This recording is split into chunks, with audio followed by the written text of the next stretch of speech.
بسم الله الرحمن الرحيم الحمد لله رب العالمين والصلاة والسلام على سيدنا محمد وعلى آله وأصحابه أجمعين أما بعد. So, brothers and sisters, last week we were talking about intention and taqwa, and how all actions are based upon intention and the centrality of intention. In fact, intention is so important that the ulama there are many statements recorded of the ulama of the past that show how they themselves treated the issue of intention, and how they would pause to make sure that their intention is present before any action.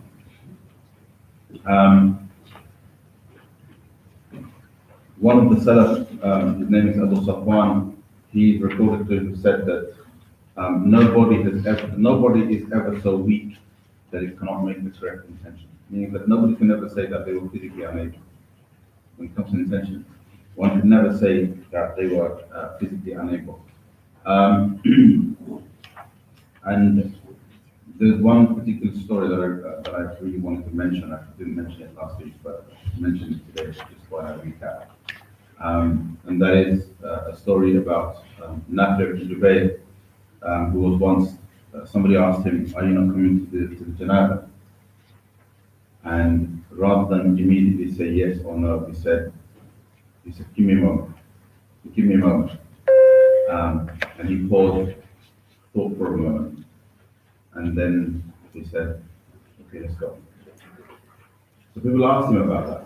What was the pause for? And he said, "Oh, I paused for my intention. I paused so I make the intention. I make my intention, and then I proceed for the Janaba." And the idea is that it seems that their understanding of intention was that it was something that required a conscious thought. And it required you to kind of stop, pause, make the intention, and then do it. And therein lies, the difference between intention and irada. Irada is anything that you want. Anything. So anything that you want to do or anything that you want done. Anything that you want to happen is your irada, right? Which is different to niyyah. And the main difference is that a niyyah you own. Niyyah is owned by the person who does the action. Whereas an irada is more general. Something that you want can be your action, it can be somebody else's. So if you want someone else to do something for you, or if you want something to happen, that can be attributed to you as your want, as your irada. But it cannot be attributed to you as your niyyah. Your niyyah is exclusive to you, and this is why actions require niyyah for them to be rewarded. Actions, niyyah, what an intention does is a niyyah distinguishes an action from being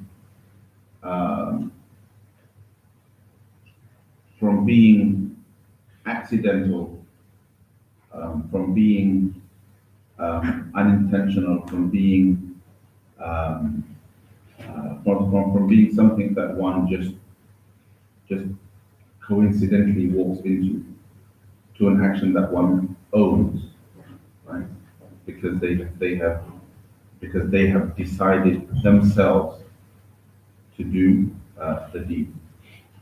So that's an extremely important distinction, because there's lots and lots of things that we do without niyyah. And although it's kind of difficult to digest this, but what the hadith is pointing to, what we're discussing here is pointing to, is the fact, and what the Salaf's action points to is the fact that if that moment of pause, it doesn't have to take any time, doesn't exist, then the action is not an intentional action, and when it's not intentional, it is not rewarded, right? It is just an act. So intention is something that needs to be worked on. Basically, it's something that people have to work on, and that is why it carries so much reward.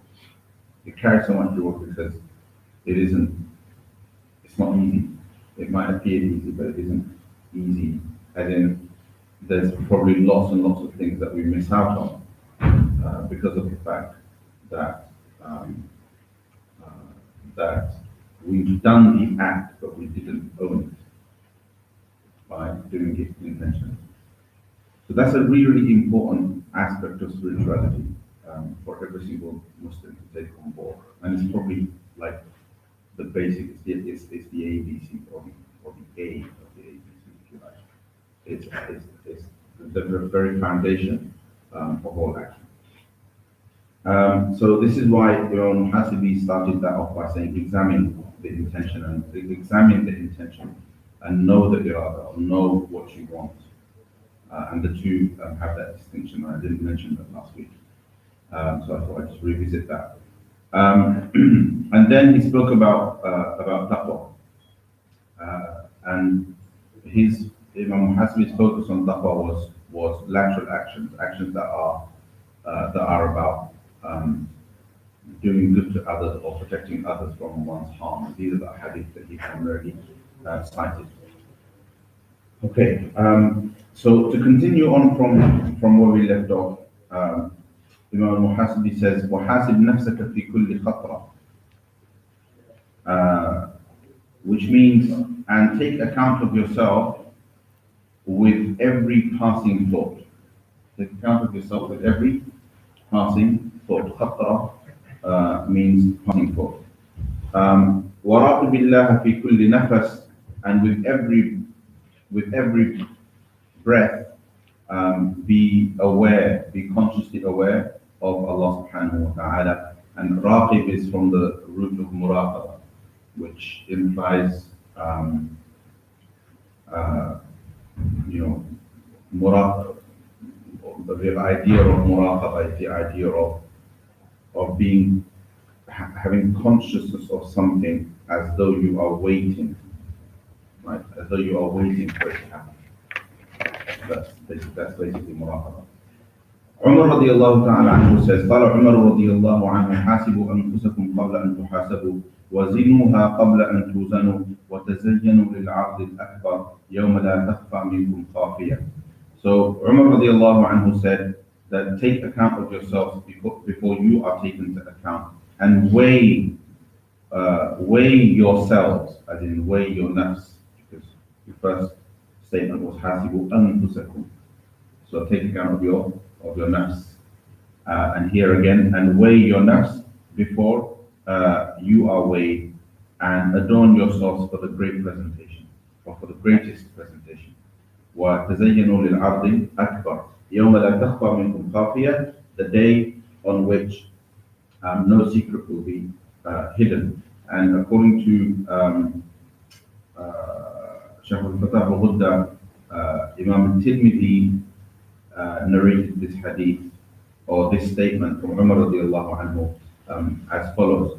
Take account of yourself before you are taken to account. So, as same as Imam al-Hasibi, وَتَزَيَّنُوا لِلْعَبْدِ الْأَكْبَرِ, and adorn yourselves for the greatest presentation, i.e. the presentation of yourselves and your actions before Allah subhanahu wa ta'ala. And then here it's a bit, this part is different. وَإِنَّمَا يَخِفُّ الْحِسَابُ يَوْمَ الْقِيَامَةِ عَلَى مَنْ حَاسَبَ نَفْسَهُ فِي الدُّنْيَا. And indeed, the reckoning on the day of judgment will be easy upon the person who has taken himself or herself to account in the dunya. The people who have made the habit of taking themselves to account in the dunya, Allah, their reckoning or their hisab on the day of judgment will be easy. Now, going back to the first thing that he said, this is a tough statement. Take account of every passing thought, right? So,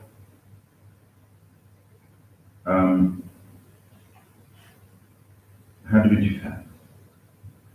right? I mean, how many things? Khatra, in Arabic is, when you say, it occurred to me, in English we say, oh, yeah, that thought occurred to me. It's almost, it's like you don't even know where it came from, right? Oh, that's a khatra, right? Whereas a fikr is a bit more deliberate.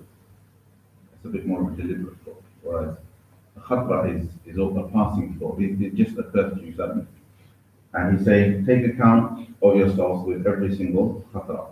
Um, what's really fascinating here in the Arabic is that khatra comes from the same root as danger. Right? It comes from the same root as danger in Arabic. Anyway, so uh, here there is a really interesting little quote from Imam Ibn Qayyim rahimahullah ta'ala. I'm going to read the whole thing. That mentions it. That perhaps we'll try and explain how to, or put it into perspective, basically. So Imam Ibn Qayyim says that push the passing thought away. Right? Push it away. Repel the passing thought. Because if you do not do so, then it will turn into a desire. If you don't push back against a thought that occurs to you, and obviously the assumption here is a bad thought, right? A bad thought that occurs to a person. So he's saying push away the bad thought, because if you do not do it, it turns into a shahwa, it turns into a desire, which you will then have to fight, right? Because once something becomes a desire, it's harder to push away, right? So a passing thought is the thought of a sin, the idea of a sin, the passing thought that, oh, today I'm going to do X, which is a sin, right? A passing, fleeting attraction towards someone, right? Push it away.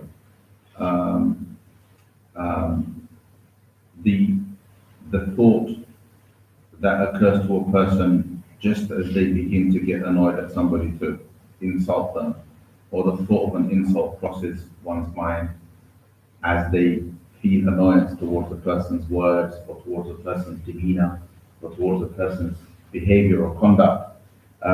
Obviously, nowadays, it's people very, very easily turn the moment of the thought.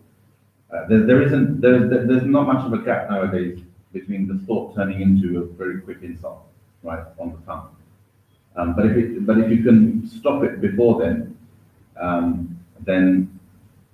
what will happen to people who aren't used to perhaps throwing the insult is that the thought will occur to them, and they'll throw the insult in their mind, right?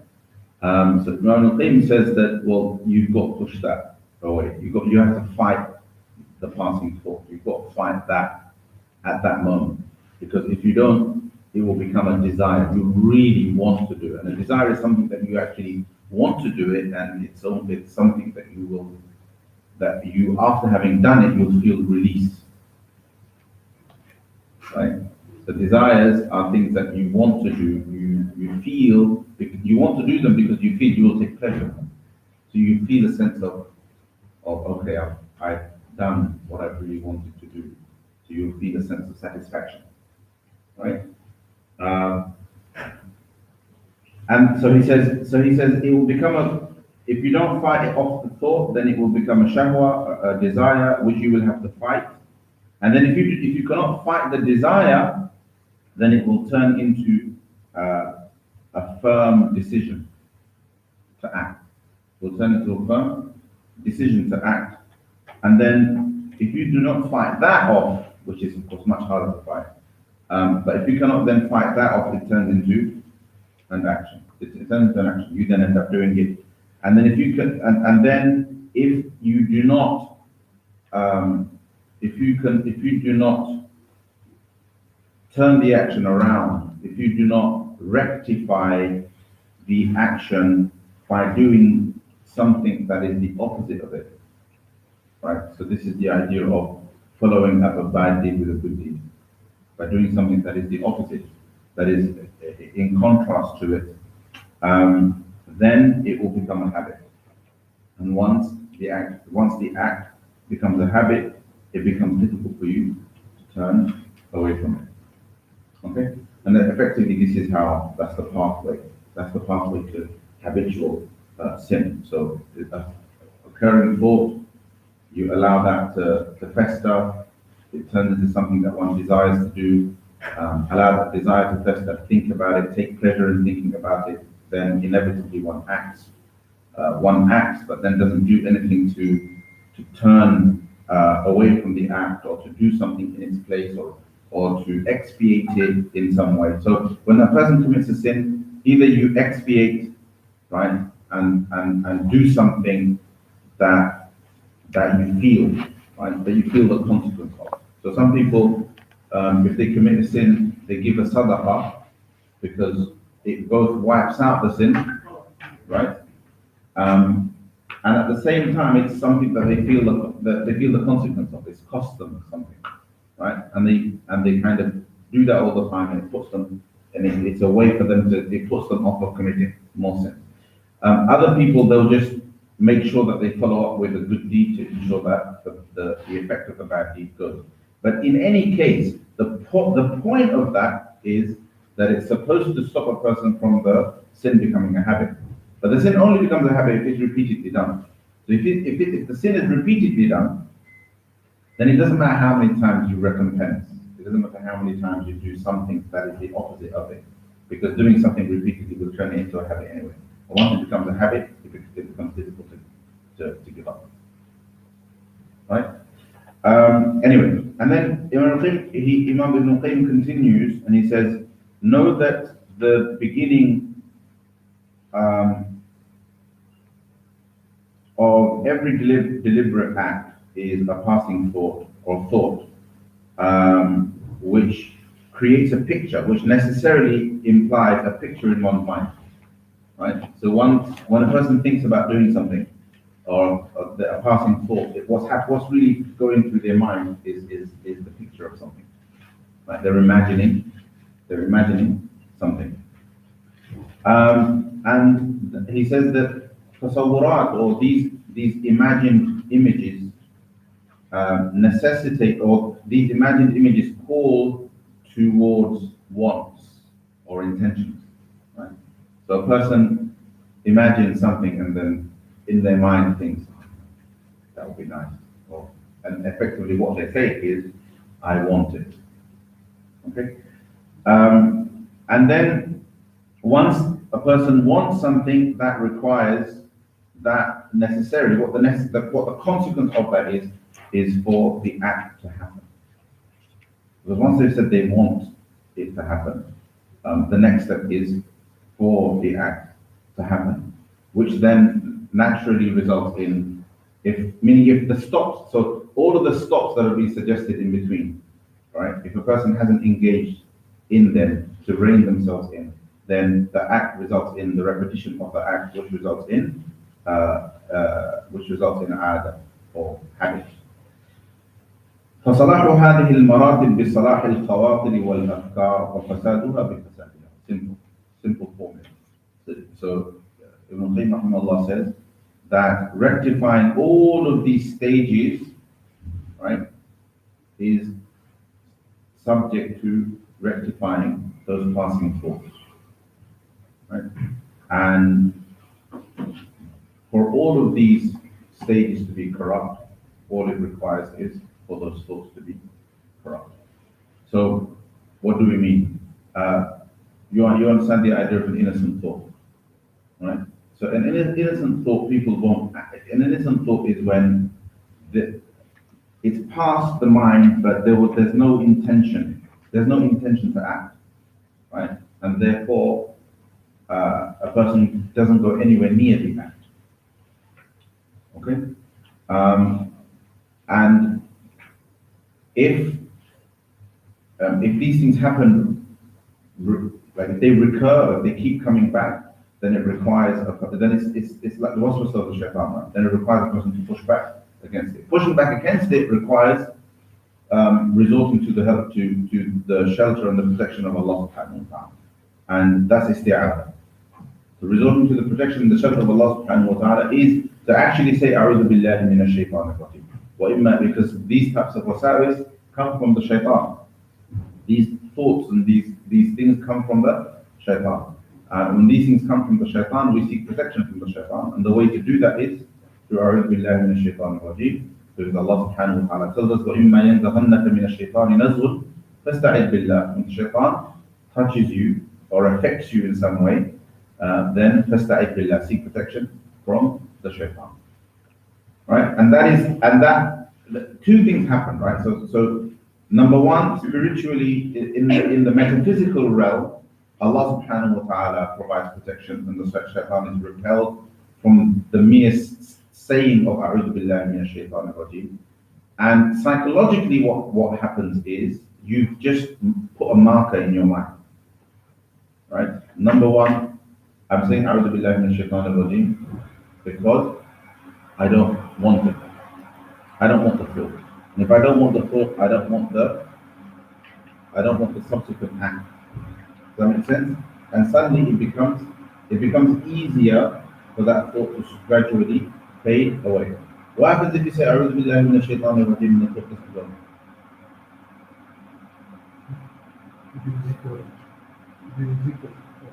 You do some other dhikr. Any other ideas?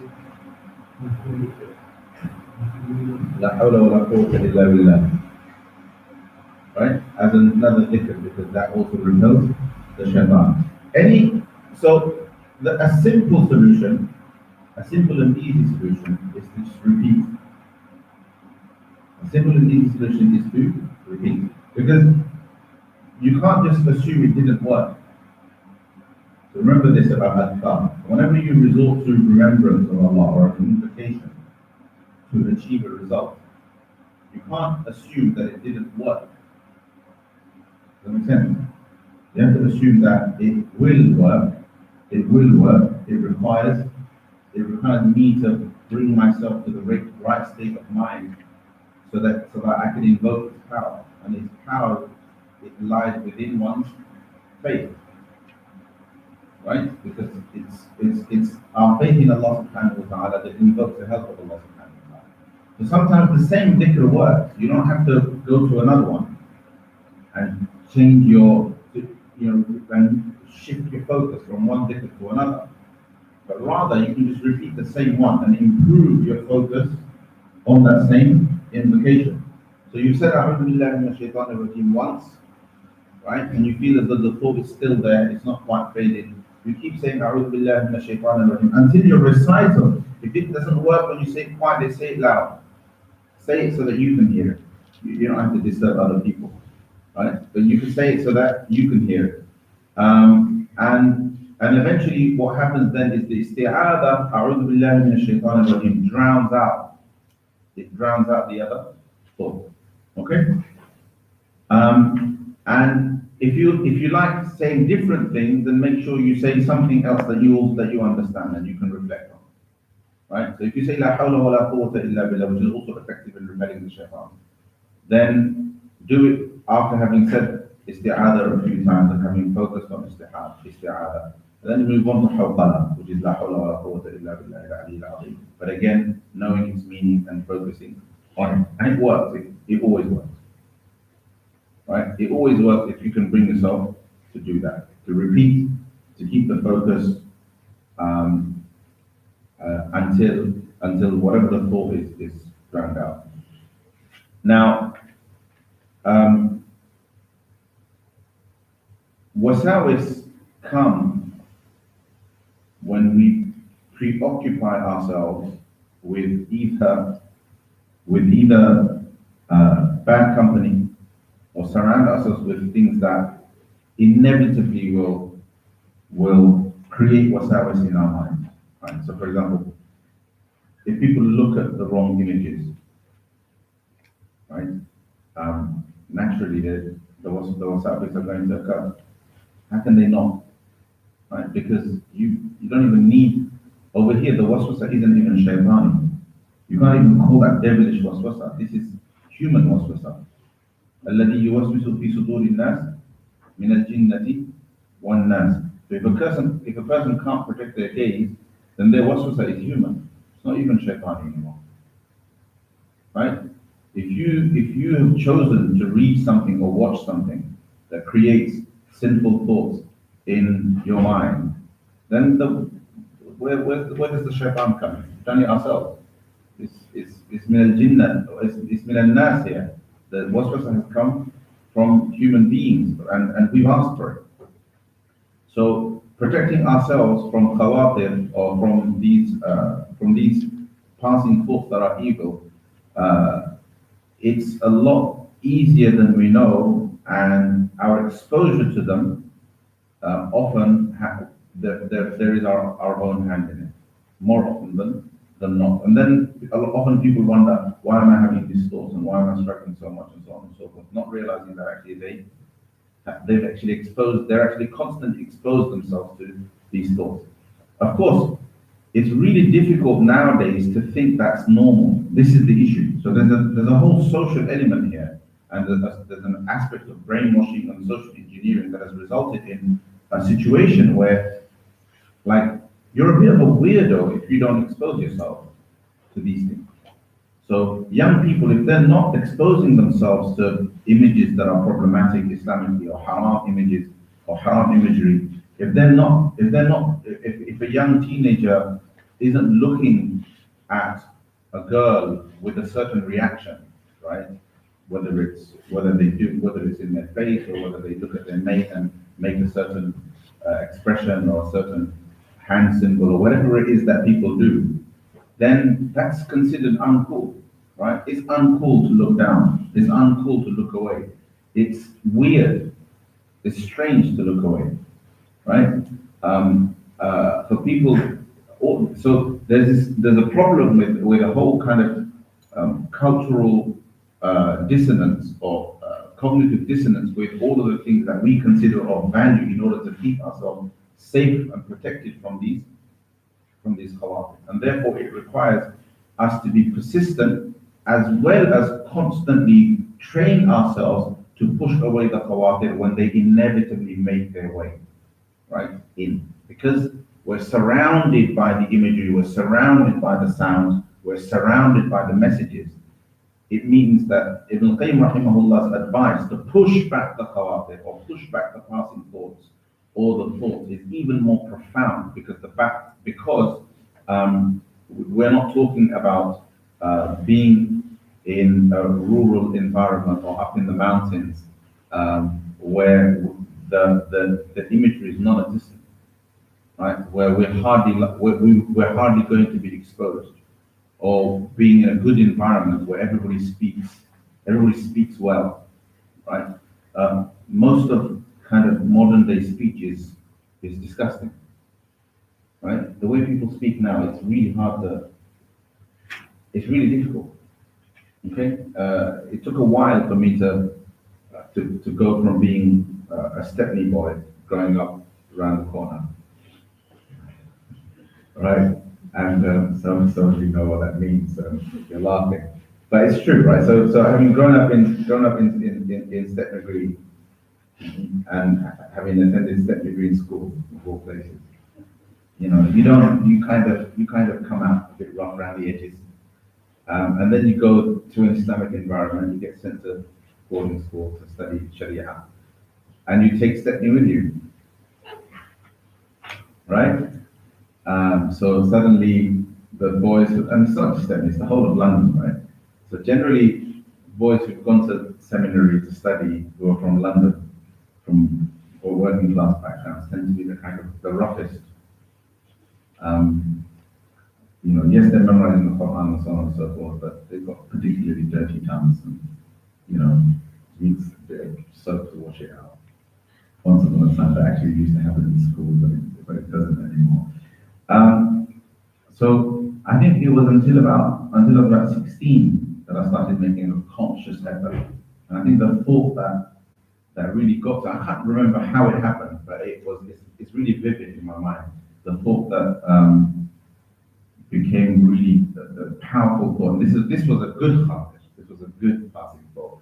was the prospect, because I realized that people we'd all it had become a habit to react by swearing, right? So if something happens, you swear. That's the natural reaction. And I realized one day that if that's what your natural reaction is to anything that is unpleasant, if you were to be in an accident, right, and that was to be your last moment, then chances are that your last words are not going to be La ilaha illallah, but some, obscene word, right? Because it's habit, isn't it? That's what you've invested a life of habit in. And so slowly, the swearing on the football pitch kind of stopped, because that's when we swore the most, right? So that stopped, and then gradually it kind of eased out. And I kept telling people this. I kept talking to people about this message that, look, it's like you fall off your bike, right? And Allah forbid it, you fall under a car. What's your most likely final word? Right? It doesn't occur to you in that moment to say La ilaha illallah. What you think is, oh, shh, So that's the thing about khawatir and habits, right? And that's just a simple example. So this is an example of how the kind of language culture that we're exposed to turns us into creates certain habits inside of us. So the same is true of habits of the mind. So the kind of images that we're exposed to makes it easy for certain images to occur in our minds, right? And if we're used to seeing images in video, in 3D and in video, then again, compared to a person who lived 300-400 years ago, we were constantly playing images in our heads, right?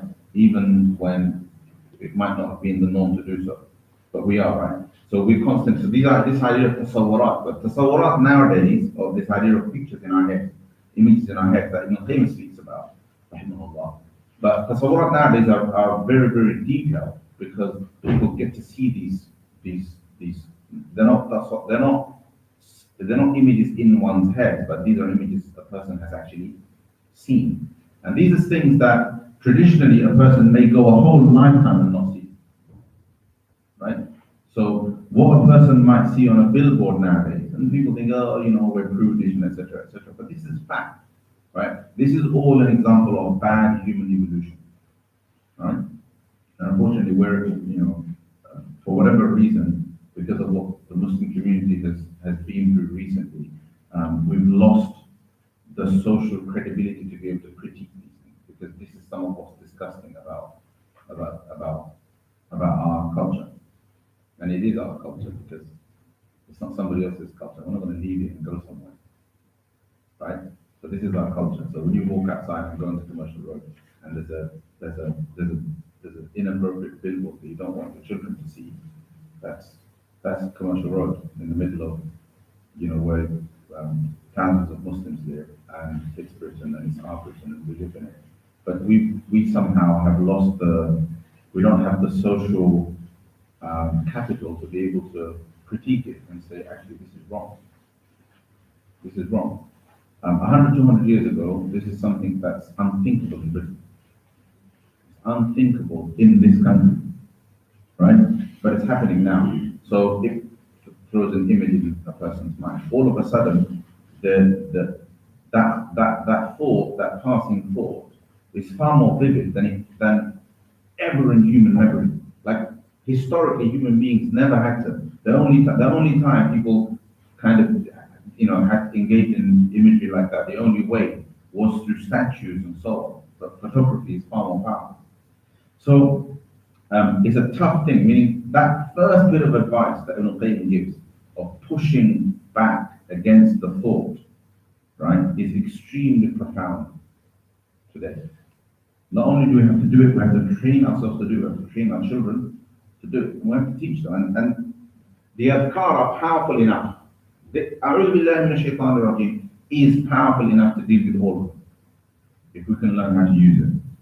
Right? La hawla wa la quwwata illa billah is powerful enough, yeah, to push back against all of it. Astaghfirullah is powerful enough to push back against all of it, right? Allahumma salli ala Muhammad is powerful enough to push back against all of it. We just have to get used to doing it again and again and again. And it's not weird to do so.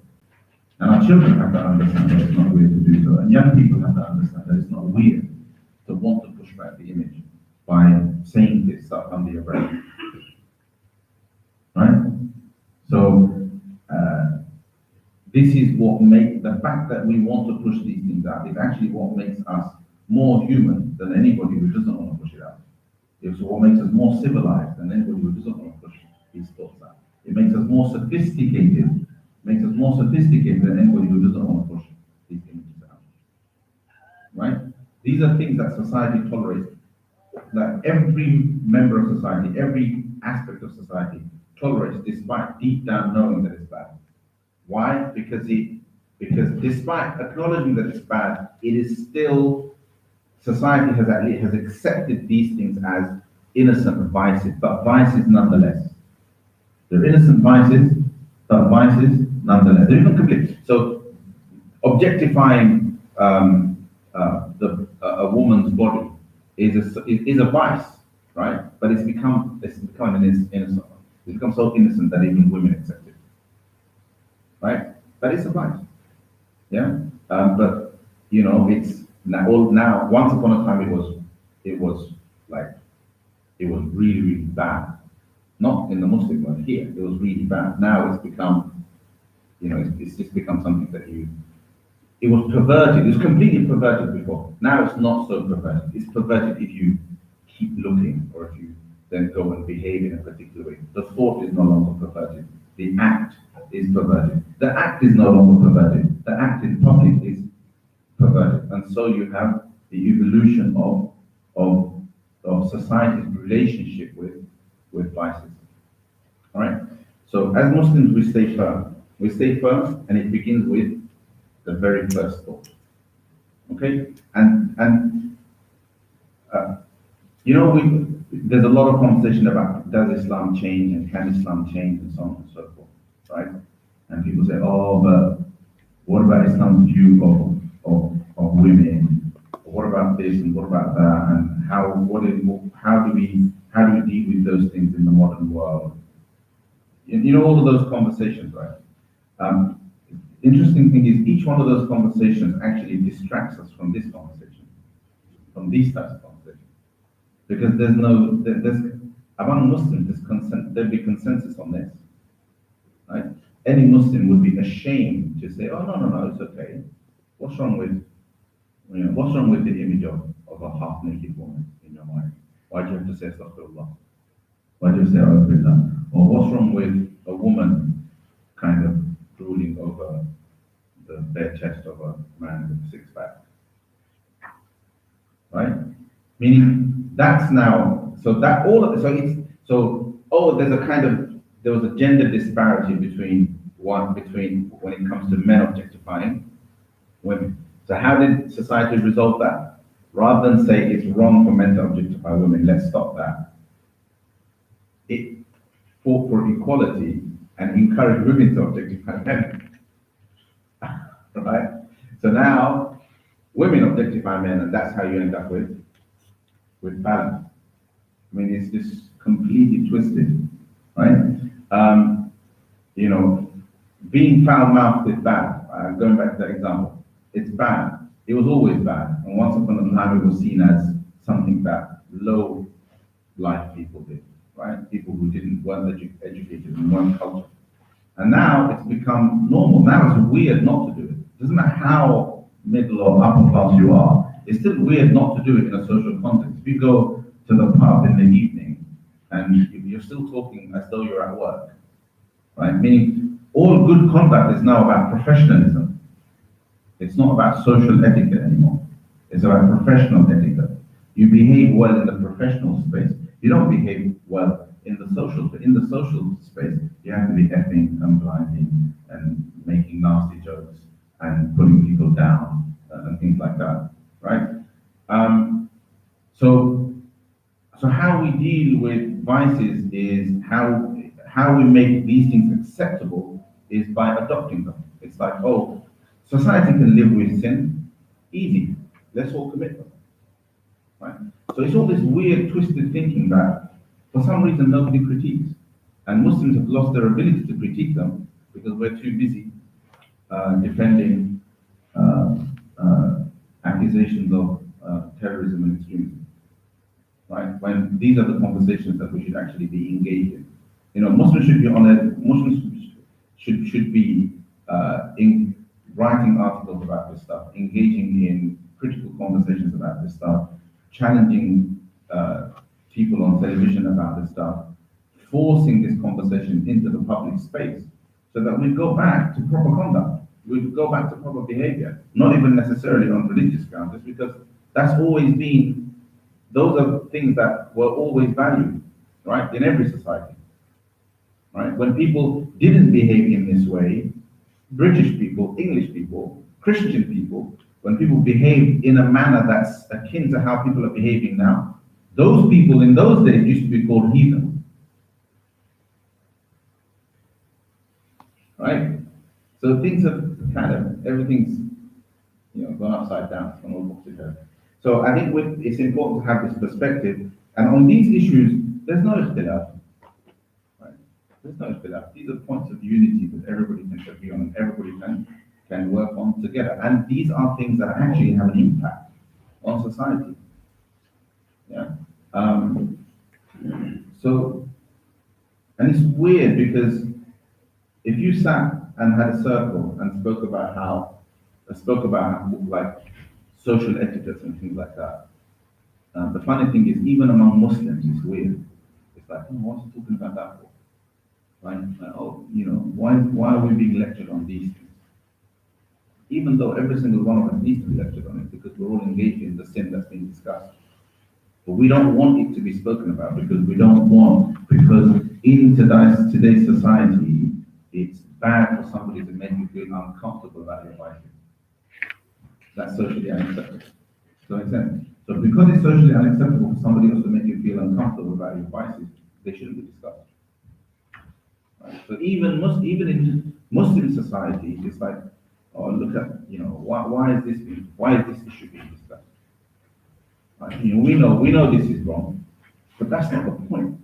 We don't know it to be wrong enough to give it up, and therefore it has to be discussed and it has to be dwelled upon, and we have to dwell on it more than differences of opinion of madhahib, and more than mutashabihat and what a particular intricacy means and so on. These have to become interesting conversations. These have to become interesting conversations. This has to become the subject of philosophy, or of our philosophy, or of our moral philosophy. Anyway, so to continue on, there's a long quote here from Ibn Qayyim, but I just want to finish it now. I won't kind of stop to make any more commentary. So he carries on and says, know that thoughts and wasawis, so he brings in the word wasawis, and goes, know that thoughts and wasawis essentially lead to more prominent thoughts, meaning he's saying that khawatir lead to fikr, so passing thoughts lead to more firm thoughts. And then these thoughts lead a person to remember the thoughts. Does that make sense? So you have a thought in your mind, right? On the bus, on the train. Something occurs to you and you think about it. The next thing that happens is a person remembers that thought. The person remembers that thought. They remember that they had that thought. And from there, it becomes an intention, or rather a want. It becomes something that a person wants. And then from there, it reaches a person's limbs. That trickles down, the want and the desire trickles down to a person's limbs, and it becomes an action. And eventually a person likes the action, and from there it becomes habit. All right? And therefore, it's much easier to repel it and to reject it from its root than it is to disconnect from it after it has become strong and it has reached its perfection, which is it has become a habit. Okay? So again, these are all things to think about. I think they're not complicated things to understand, but they are things that require reflection. And like the notion or the idea that a thought is remembered, and from remembering it, it turns into something that a person wants. It's a really simple, that's a really simple logic, isn't it? The way to tackle it is also based on the same simple logic, which is وَذَكِّرْ فَإِنَّ الذِّكْرَى تَنْفَعُ الْمُؤْمِنِينَ. Right? That remind one another of good, because reminding benefits the believer. So generally, people who are best able to refrain from bad thoughts or bad ideas turning into bad actions, which then turn into bad habits. People who are best able to refrain from are people who allow themselves to discuss bad things in order to avoid them, and discuss good things in order to adopt them. They talk about them. They allow themselves to talk about them, and this is the idea of mudakara. The idea of mudakara, just talking about good things in different ways. Right? So sometimes stories of pious people, sometimes a hadith of the Prophet, and sometimes verses of the Quran. Sometimes just discussing how we might adopt good practices, and so on and so forth. That reminder is the opposite of how a person ends up doing wrong, because in their subconscious they remember thoughts that eventually lead them down the wrong path. Right? So the basic logic is the same. So usually the disconnect, where things fade, is in that basic component going missing. Okay, so people could very easily, right? Families could. So let's talk about our own families, right? We could very easily sit every couple of days, every 3 days, 4 days, 5 days, and just talk about things, about what's good and what's good, what's bad, what's acceptable, what's unacceptable, why, what does Allah say about it, what does Allah's Messenger say about it, how did the Sahaba practice it, what is the practice of the Salaf about it. All things that ulama figured out many centuries ago and wrote in their books so that it would serve as content for reminder, whether it's books of hadith written for ordinary people like the Al-Salihin, like Imam Nawawi's Arba'een, and so on and so forth, whether it's stories of the Sahaba and the Salaf and so on and so forth. All of this was done as an extension of the Quran, telling us, giving us principles, and then giving us commands, and then giving us prohibitions, and then giving us examples, and then giving us stories of the people of the past, in order that لَعَلَّكُمْ تَذَكَّرُونَ, in order that we take the basic idea of taking remembrance, remembering again and again. One of the wisdoms behind the Quran being mutashabihan matani, Allah nazzala ahsan al-hadith kitaban mutashabihan matani taqsha'irru minhu julud alladhina yakhshawna rabbahum. This is very important, that Allah is the one who revealed the most beautiful speech, right? A book whose verses are resemblant of one another. They resemble one another and are repeated. The verses are repeated. تَقْشَعِرُّ مِنْهُ جُلُودُ الَّذِينَ يَخْشَوْنَ رَبَّهُم. The skin of those who fear Allah subhanahu wa ta'ala comes out, breaks out into goosebumps. Right? ثُمَّ تَلِينُ جُلُودُهُمْ وَقُلُوبُهُمْ إِلَى ذِكْرِ اللَّهِ. And then those goosebumps ease, their skin eases towards the remembrance of Allah subhanahu wa ta'ala, meaning that when they hear these verses, they have this sensation, and then from the sensation come the words of the speech, right? So a person feels the goosebumps, and then he or she says Subhanallah, or says Allah Akbar, or says Takbir. They do it together, they shout Allah Akbar, or whatever it is. ثُمَّ تَلِينُ جُلُودُهُمْ وَقُلُوبُهُمْ إِلَى ذِكْرِ اللَّهِ ذَلِكَ هُدَى اللَّهِ يَهْدِي بِهِ مَنْ يَشَاءُ. That is the guidance of Allah subhanahu wa ta'ala, with which He guides whomever He wants. And وَمَنْ يُضْلِلِ اللَّهُ فَمَا لَهُ مِنْ هَادٍ. And whoever Allah misguides, they have no guide. The idea, why are these verses resemblant of one another, and why do they repeat? And this is an explanation of why the Quran seems disjointed at first glance. At first glance, the Quran seems disjointed. So my way of explaining this, and I find this really, really fascinating. My way of explaining this is, if you were to take a mushaf, right, and you were to open it anywhere, it doesn't matter whether it's a Makkah. I mean, there is a difference between Makkah and surahs and Medina surahs, yes.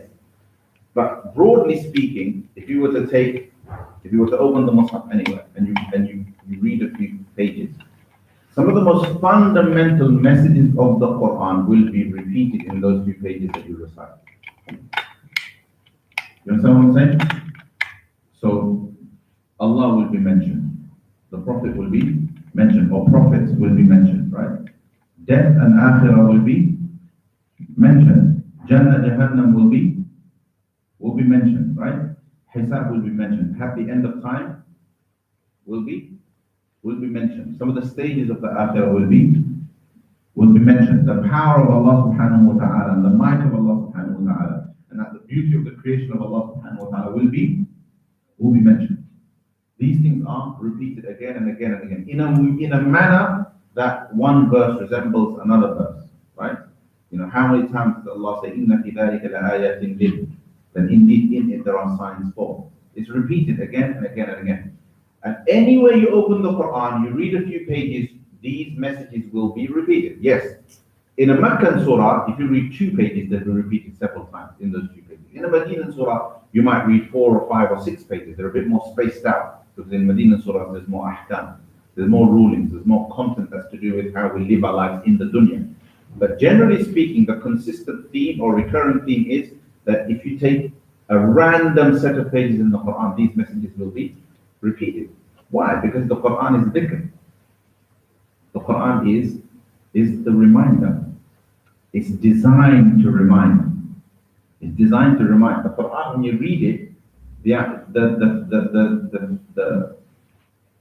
philosophy of the order of the Quran isn't such that there is a chapter of the Akhirah. And that once you read the chapter of the Akhirah, you move on in the next chapter, and the next chapter is about Jannah. And then you read the chapter about Jannah, you move on, and you read a chapter about Jahannam. And so that the chapter about the Akhirah that you read first, you have to read the rest of the Quran before you come back to the chapter about the Akhirah. That doesn't work because human beings need constant reminding. So and the nature of the Quran, what did Allah command us to do with the Quran? He didn't tell us to just study it. He didn't tell us to read it once. He told us to make tilawah of it. And he called it the Quran. What does the Quran mean? You know what the word Quran means? The word Quran, what does it mean? The recited, right? Well, the Quran is a little bit more exaggerated than that. I mean, the form of the word, right? It's a little bit more powerful. It's the repeatedly recited. Quran implies, the word Quran linguistically implies the repeatedly recited. إِنَّهُ لَقُرْآنٌ كَرِيمٌ, right? فِي كِتَابٍ مَكْنُونٍ. It is indeed the noble Quran that is repeatedly recited. The Prophet ﷺ was told that one of his primary responsibilities, which he then passes on to his ummah, one of the primary responsibilities is to read the Quran to people. أُتْلُ مَا أُوحِيَ إِلَيْكَ مِنَ الْكِتَابِ. Recite what has been revealed to you from the Lord, right? هُوَ الَّذِي بَعَثَ فِي الْأُمِّيِّينَ رَسُولًا مِنْهُمْ يَتْلُو عَلَيْهِمْ آيَاتِهِ. God is the one who sent to the unlettered people a prophet from among them so that he may recite his book to them, or recite his verses to them. And the whole idea of the Quran and the nature of the Quran and why it's repeated in this way is so that the important reminders of the Quran are constantly repeated to people. It's like this, it's like a loop that repeats itself. And this is why Allah subhanahu wa ta'ala says, وَلَقَدْ صَرَّفْنَا فِي هَذَا الْقُرْآنِ لِيَذَّكَّرُوا وَلَقَدْ صَرَّفْنَا فِي هَذَا الْقُرْآنِ لِيَذَّكَّرُوا. That indeed we have rotated verses in this book so that people may take remembrance. Right? That is the wisdom. That is the nature. Now, the reason why I'm telling you this is we're going back to this issue of discussing things at home. Right? The Quran wasn't revealed like that just for us to understand that that's how Allah chose to reveal the book. No, the Quran was revealed like that because Allah subhanahu wa ta'ala wanted to tell us how to live our lives and how to beat the repeated wasawis of the shaitan. How to beat these repeated wasawis of the shaitan. And of course, it's Allah's wisdom that it's the final book that was revealed in that way. Because it would be the final ummah that would face wasawis in an unprecedented way. The way we face wasawis and khawatir in the modern world is unprecedented in human history. Human beings have never ever faced evil thoughts, inappropriate language, inappropriate behavior. They've never witnessed it, seen it, experienced it as frequently as they are today. It's unprecedented in the human experience. Okay? So inshallah, it's important that we understand this and we, without any shame or embarrassment, with complete conviction and firmness, that we become conveyors and carriers of a different model, of a different way, right? The Islamic way, which is we repeat the alternative message again and again among one another and remind one another, and it will work, right?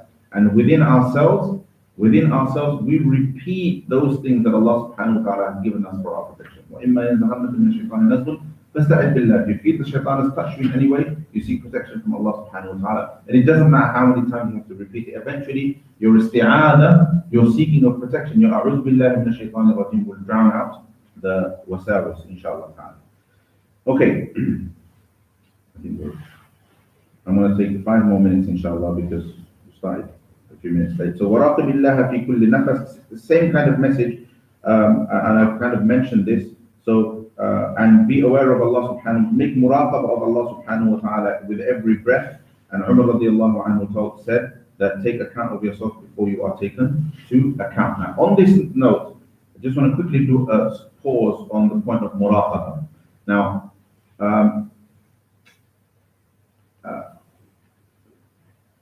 the idea of muraqabah, the idea of waiting, the idea of being conscious of Allah subhanahu wa ta'ala as if waiting for Him, as if waiting is not the word, anticipating, right? Waiting in anticipation, being conscious of Allah subhanahu wa ta'ala as if in anticipation of what Allah subhanahu wa ta'ala wants us to do. What does that mean? And with every breath. So there's this thing that I learned, and I actually learned it when I was quite young, and then my father kept repeating it to me, and I really love this statement.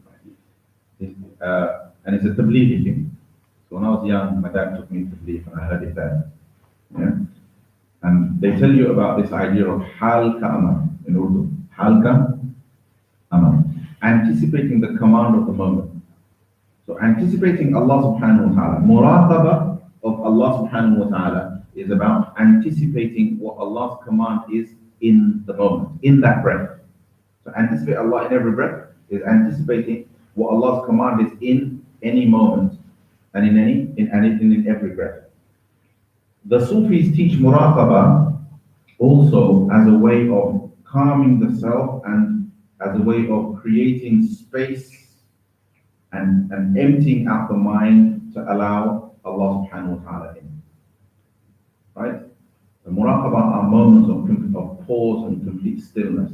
Right? When a person is alone, right, and they just sit and they just think about Allah subhanahu wa ta'ala. And it's not necessary, and it's different from times when they sit and do dhikr, for example. That's a separate moment. Muraqabah is a moment where you sit and it's meditation basically. It's meditation, but effectively it's takhliya. It's emptying one's self of everything so that it is filled with Allah subhanahu wa ta'ala. So there are different ways in which the word is used. Here, I'd like to say that the way the word is being used is in every breath, we anticipate what Allah subhanahu wa ta'ala wants from us. So muraqabah here is anticipation. And then وَخَفِ اللَّهَ فِي دِينِكَ وَارْجُوهُ فِي جَمِيعِ أُمُورِكَ وَاصْبِرْ عَلَى مَا أَصَابَكَ قال علي رضي الله عنه لا تخف إلا ذنبك لا ترجو إلا ربك ولا يستحي الذي لا يعلم أن يسأل حتى يعلم ولا يستحي من يسأل عما لا يعلم أن يقول لا أعلم. Just don't translate this because I wanted to just put this out. And fear Allah subhanahu wa ta'ala with regards to your deen. Fear Allah subhanahu wa ta'ala with regards to your religion and have hope in Him in all of your matters. So regardless of how tough things get, always have hope that Allah subhanahu wa ta'ala will give me a way and find me a way. And be patient over that which befalls you. وَاصْبِرْ عَلَى مَا أَصَابَكَ. Ali radiallahu anhu says, do not fear except your own sin. Do not fear except your own sin. And do not have hope in anyone but your Lord. And this one's really interesting. وَلَا يَسْتَحِي الَّذِي لَا يَعْلَمْ أَنْ يَسْأَلَ حَتَّى يَعْلَمْ. And let not he who doesn't know something shy away from asking so that he or she may come to know. Right? Meaning don't shy away from asking questions. And let not he who is asked a question shy away from saying about that which he does not know that he does not know. Okay? And which is a perfect moment at which to end, inshallah, and say those who have to go can go, those who want to stay and ask questions can ask questions. Alright? So remember that. So Imam Muhasibi quotes it from Ali radiallahu anhu, right? So when you're asked a question and you don't know the answer, you're supposed to say, you don't know. And if you don't know, you're supposed to ask.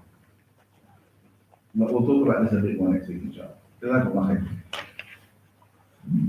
So if you have to go if you want to ask questions, I will start with the sister on the chair.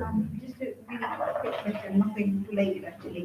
I did promise it doesn't have to be related. So Raffle competitions, particularly in children's schools and things, is that something that you're able to take part in, or because some people say it's akin to like gambling of some sort, Yeah, so we tend to kind of nitpick a bit with these things.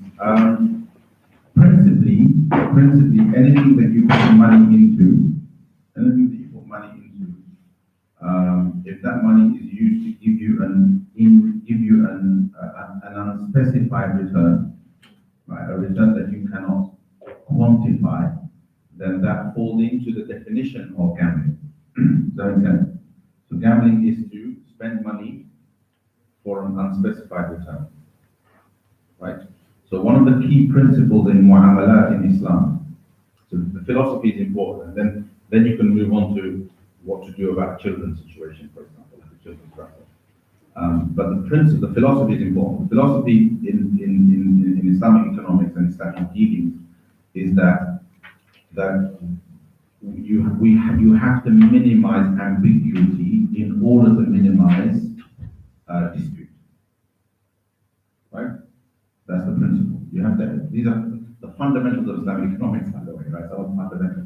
You have to minimize ambiguity in dealing in order to minimize dispute. Okay? So gambling is haram because the money is spent for an ambiguous return, and therefore it's impermissible. And of course, there's the other aspect to it, which is that it at the worst end it is essential. So if it fits that description, then it's because of that people say it is haram. If, for example, the prize, when we were kids, I remembered later that technically this might be permissible because we used to all chip in and buy these cola bottles. So buy 4 or 5 cola bottles. And then split up into two teams, play football. The winning team takes all the bottles. And the other team basically goes thirsty. Right? And that's how we used to make football matches competitive. And I remember going to study Sharia, realizing a few years down the line that it's like putting money in for an ambiguous return because you don't know. And the reason why gambling, the definition of gambling applies to competitions and things is because we've subjected the return to something that is also that's left to chance, right? So when people gamble, like in a football match or something like that, they don't know which way the game is going to go, right? And therefore the return is double ambiguous. You don't know what you're going to get, and you don't know if you're going to get it. The way around it is for a third party to pay for the price. The way around it is for a third party to pay for the price. And it's really there that I think there's a bit of a loophole that it's possible in things like raffles, in the raffles, to separate the act of buying the prizes for the children, right, from the act of paying for them. So if everybody's paying into a pool, knowing that with the intention that these are prizes, so I'm contributing to the pool. It's money that I'm giving as a prize to children, and then everybody happily does it. And then when the raffle happens, right, the prizes are given, kind of to children and so on. I think there may be. I thought about this quite a lot. So first and foremost, a lot of them would just say it's haram because apparently it's the definition of gambling, right? But I think it's possible to allow these things in the context of children, based on as if the group of people who are chipping in for the prizes are chipping in almost as though they were a third party. Okay? The best way to completely stay clear of it is for a third party to sponsor the prize. So once a third party sponsors the prize, so in our football game, if an old uncle came and said, here you go, sons and nephews, I'm going to give you the 5 bottles, now you guys go ahead and play, and whoever wins takes the bottles.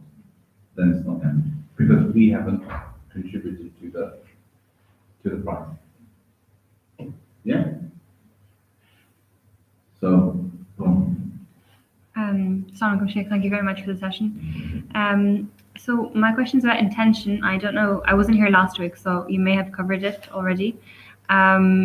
But essentially, in terms of when you are doing something like a good deed, and your intention is for Allah, but then because you get some reward, dunyawi reward as well, and your intention becomes a little bit, well, I guess you have two intentions at the same time.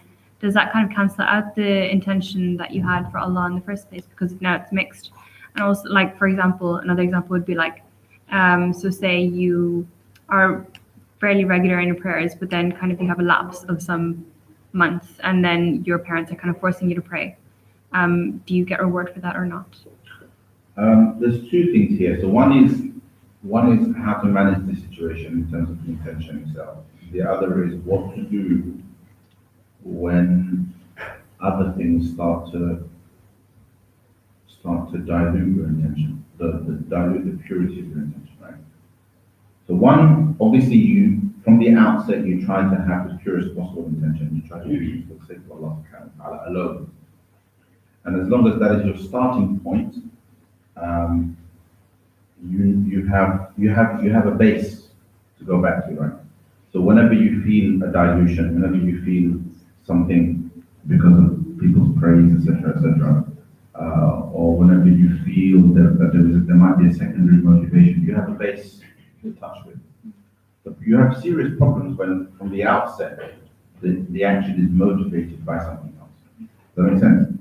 So what we want to always try to do is make sure that the action is motivated from its inception, from its birth, by Allah subhanahu wa ta'ala. That way we can deal with other secondary motivations that might kick in between by reverting back to what our original intention was.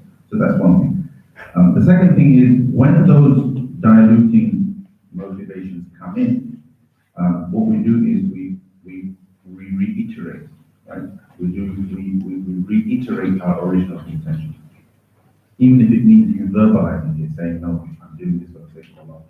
It makes no difference to me whether somebody pays me or not. It makes no difference to me whether, and you constantly, it's like that reminder idea. you regurgitate what your original intention was, and you reaffirm that even if I wasn't getting this praise, and even if I wasn't getting this pay, or even if I wasn't getting this gift, or even if I wasn't getting this, whatever it is that I'm getting, that may motivate me the next time I do this action, I will still do it. Right? So that's second point. Third point is compartmentalize.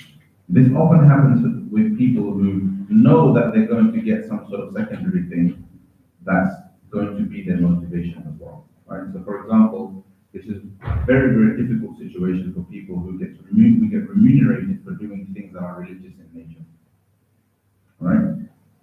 There's an apparent conflict of interest between their intention to do something for the sake of Allah subhanahu wa ta'ala and some sort of dunyawi remuneration, dunyawi reward. Like an imam who's leading prayer, which is one of the most noble of acts, about which the Prophet ﷺ said that if you knew the reward that was in leading prayer, you would draw lots, right? Because you start fighting over who should become imam. And he said the same about mu'addin. But these kind of jobs now, people get paid for, right?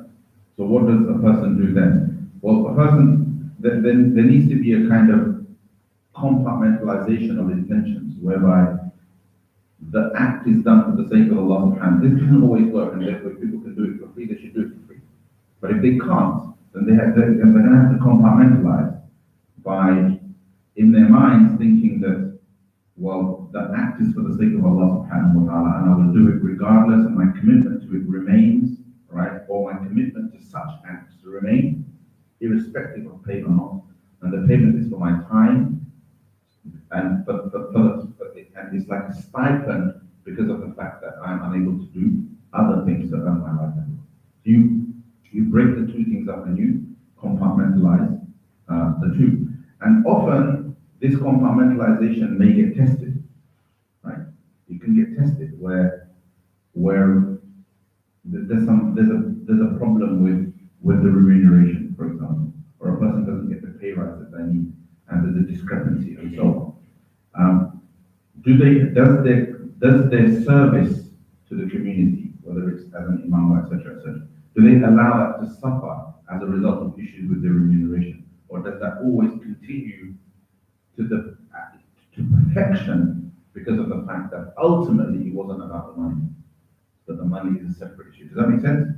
And it does get tested. That conflict does get tested, and people do often fail it. People do often fail it, which is why that regurgitation of the intention is necessary.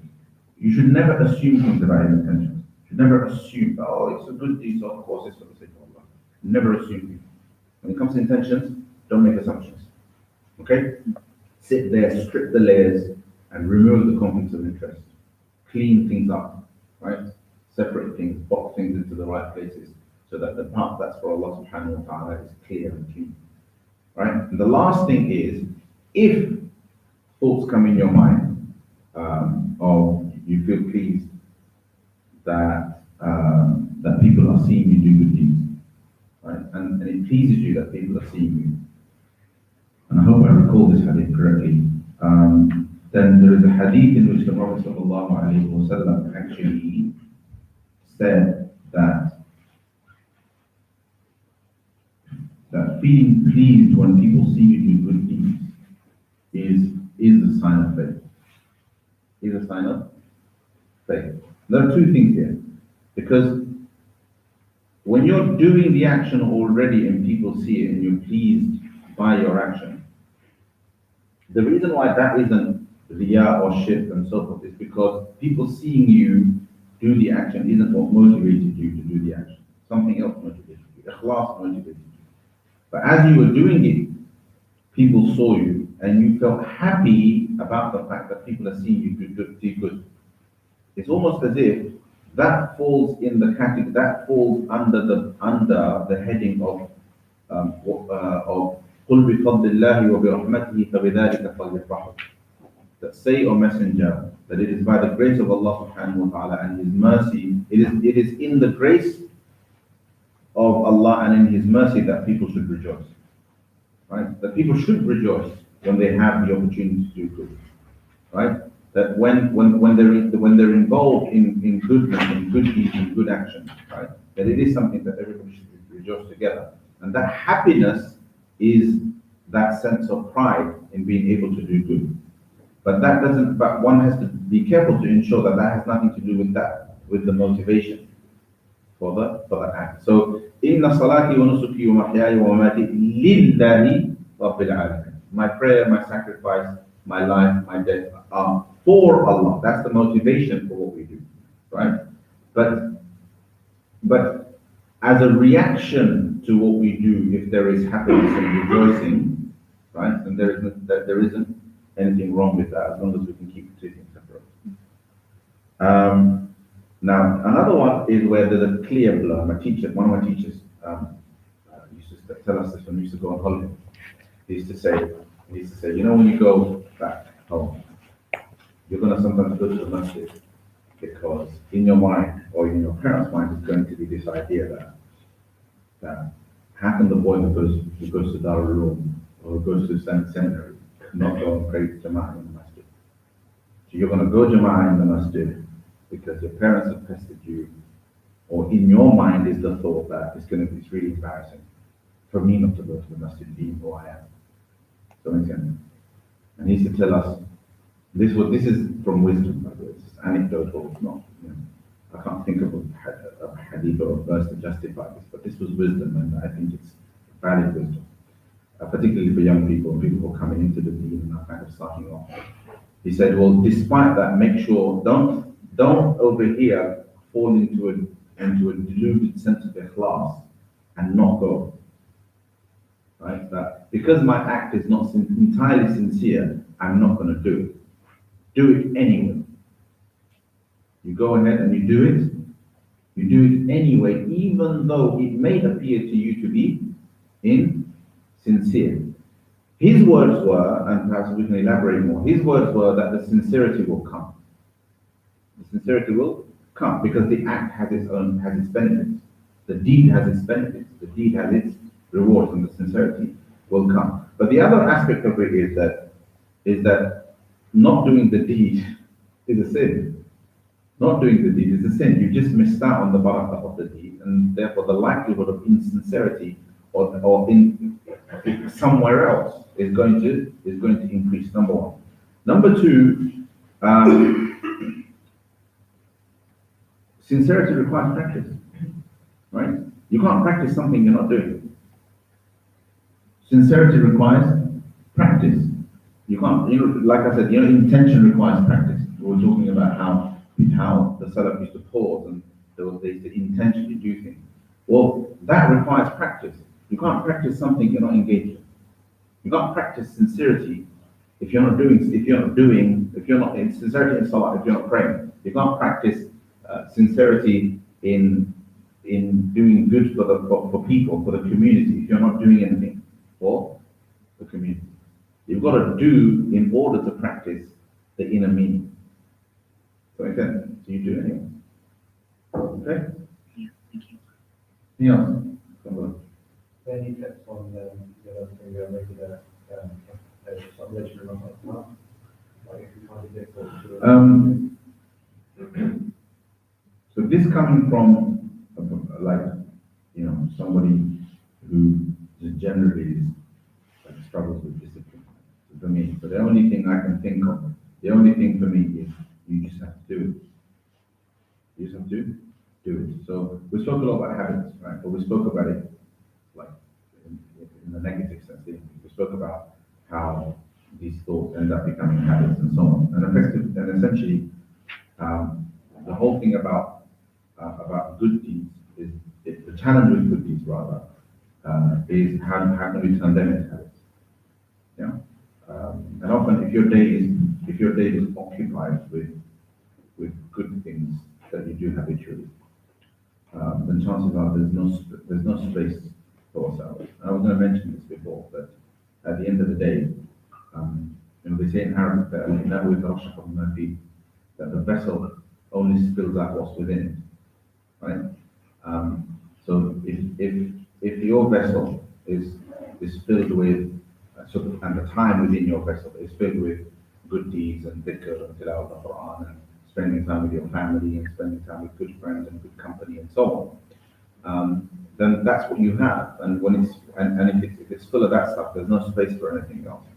When it's empty, there's space for other things, right? So firstly, good habits are, so it's important to develop good habits. And secondly, that should include a kind of preoccupation with lots of different things. Especially like if you're single and you haven't got family to preoccupy you and so on, it's a really good idea to keep yourself busy in good deeds. Especially if you're not the kind of person who is, like if you're an introvert. So if you're naturally an extrovert, so extroverts find it difficult to self-motivate when they're alone. Sometimes personality traits play a role in what we find easy and difficult, right? Introverts generally find it a lot easier to be self-disciplined because they're very good at motivating themselves to do things. Their motivation is internal. They're very insular. They can make themselves do things. Extroverts feed off others. They need to be around others. They need to bounce off other people, right? And they're like they're team players. So when they're with other people who are doing things, they're like, let's go and do something together.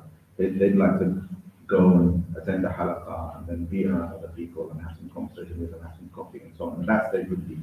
And the thing is that both the introvert who might sit and do their adhkar and the extrovert that might go and attend a majlis or go and do something in the community, right? They're both engaged in good deeds. Does that make sense?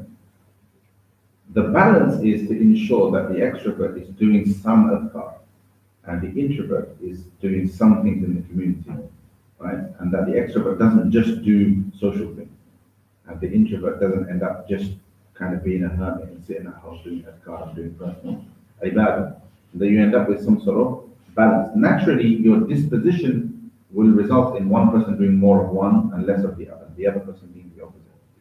So reflect a little bit about your own personality trait and think about and go with what might motivate you more. But ensure that some element of habitual dhikr is there. How much you do is entirely up to you. I've always noticed that the introverted guys tend to end up being able to do more dhikr because they enjoy being on their own and doing things by themselves. And the extroverts like to be out there and do more public good. And actually, the Prophet ﷺ likes people who are out there with people. الرجل الذي يصبر الناس الرجل الذي يخالط الناس ويصبر على أذاهم خير من الذي لا يخالط ولا يصبر. The man who mingles with people and is patient when they throw harm at him, right, is better than the one who does not mingle and therefore is not patient, because of the great reward of patience. And that's actually a motivating hadith for people who have fallen into a comfort zone of lots of introversion ibadah. Okay? But it's about habits. At the end, like anything else, it's like how you get into the habit of getting up for work at a particular time, and then leaving home at a particular time, and catching that particular train, right? And and so on, right? And picking up that coffee, whether you want it or not, but you do. So you kind of have to work on building those habits, and take it from there. And it's like anything else. It's something you just have to do. You just have to do. There's no other way. There's no secret. There's no kind of mystic hand.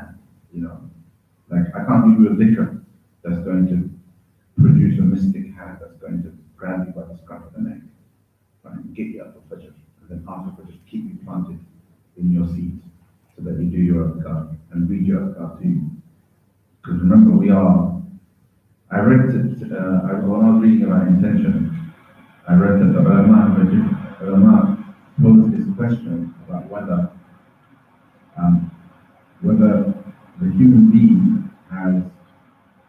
has freedom of choice in his intent. And they agreed that he has absolute freedom of choice in in misintention. So the human being has complete freedom of choice in misintention. And this, if we go into the whole issue of how we understand predestiny with regard to our action, and how some of them, or many of them, actually explain action as belonging to Allah. Action has been created by Allah subhanahu wa ta'ala, but being owned by man with his intention. Right? You understand that it's really, really important to kind of have the right thought processes, right? And then try to engage to the best of one's ability in action. And one of the quotes about intention is that intention is the best way to receive reward for actions that you don't do. Right? And therefore intention is about orientation.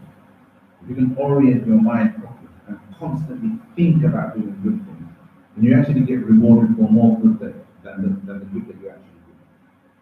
Does that make sense? Because things get in the way, but it's important to not lose the motivation and just constantly be in that cycle. I'm going to do this in the morning. I'm going to do this every day, and so on and so forth. And even when you miss it, you get the reward of doing it. Okay? So there's a habit of intention as well. Anything else? Go on. Sorry, I have one more. We spoke about not being afraid to challenge the culture of obscenity and kind of harmful openness that we see nowadays. Should we approach that from an Islamic viewpoint or from like a general universal moral standpoint? And if so, like, should we be kind of collaborating with other faiths to do so, or should we kind of stand up as individuals to speak against it? Depends on where you are. Depends on where you are. So I wish that generally it was true that Muslims, that the example of the majority of Muslims was that they just didn't do this stuff. So much so that there was a visible difference, right, in the way Muslims behaved and the way others behaved, irrespective of who they're with and where they are. Right? I don't know if I can say that, and it's important because when I've been around non-Muslims and I've not engaged in profanities and things like that, it's automatically created. And it doesn't bother me that might make them feel uncomfortable around me and not call me down when they're having their drinks and so on and so forth. When I've kind of been around them. So I'm not bothered by that. But I actually quite like the fact that when they're around me, they feel the need to apologize for this way. Right? Sorry, kind of because it's great because I'm just saying something. So it depends on where you are. So if you're around people who are non-Muslims, then you don't have to always justify everything with your faith. But if there's an opportunity to justify it, then great. And you don't know. And remember, intention is part of everything. Dawah is also about intention, right? So you refraining from something, you presenting a particular example with the intention of dawah is powerful and has a profound effect that you may not be able to predict. Your intention is important, right? Your intention is more important than you stating that this is about my faith and my faith teaches that and I'm doing this because of dawah. So you understand? Your intention for dawah is more powerful. And I'll tell you the story of, actually it was a student at EC who told me that I did a little focus group while trying to design a course on difficult questions that non-Muslims ask about Islam and how to respond. And so I invited some our students, particularly part-time students, so many of them, who were reverts to kind of tell us what kind of questions were on their mind about Islam before they became Muslim. So what they said to me basically ended up having nothing to do with the course because they said there weren't too many questions on their minds, but really it was their engagement with Muslims and so on that brought them to Islam. But story of this sister was really interesting because she studied in this country, and then after she finished her studies, she went back home to where she was from. But while she was here, she had a Muslim friend, right? And whenever she had issues, she'd discuss with her friend, and the friend always had an answer. She always had a solution. So I do this, do that. Yeah, I do this, but we do this, that kind of thing. But she always had a kind of, there was always a solution. Then she finishes her studies, goes back home, and suddenly her friends aren't around anymore. Right, and they're not in touch. And when she faces problems in life, she hasn't got those solutions. So she's thinking, where in the world did she get those solutions from? How come she had an answer? She had a way to deal with everything, and it used to work for me as well, right? So she went and thought, okay, it's got to be something about her, about her identity. So she knew that she was a Muslim. So she went and thought, okay, well, this is at least something. So she looked into Islam.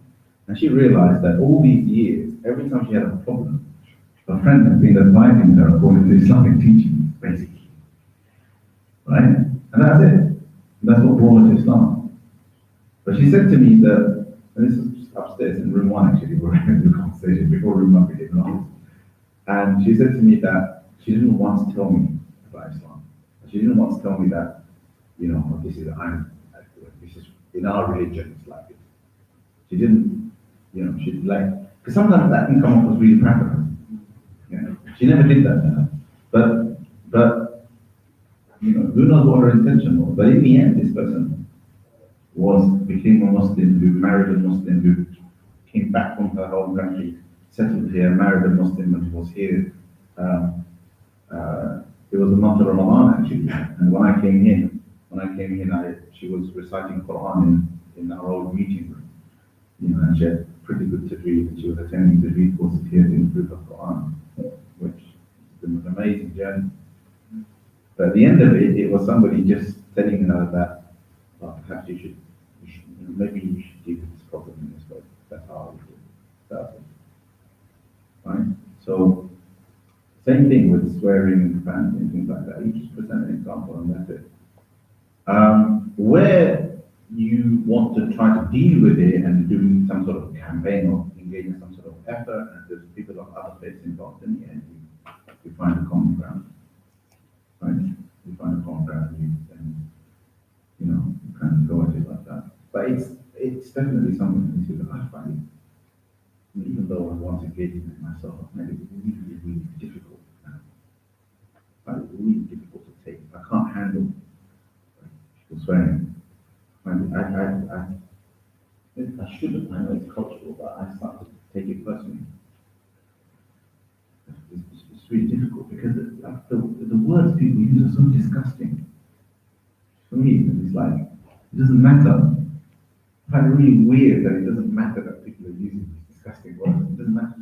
It's okay. And then you go to a shopping center, and like a 12-year-old kid is using the language with his or her parents. And the parents are okay with it. It's completely normalized. Unbelievable. So I heard it said that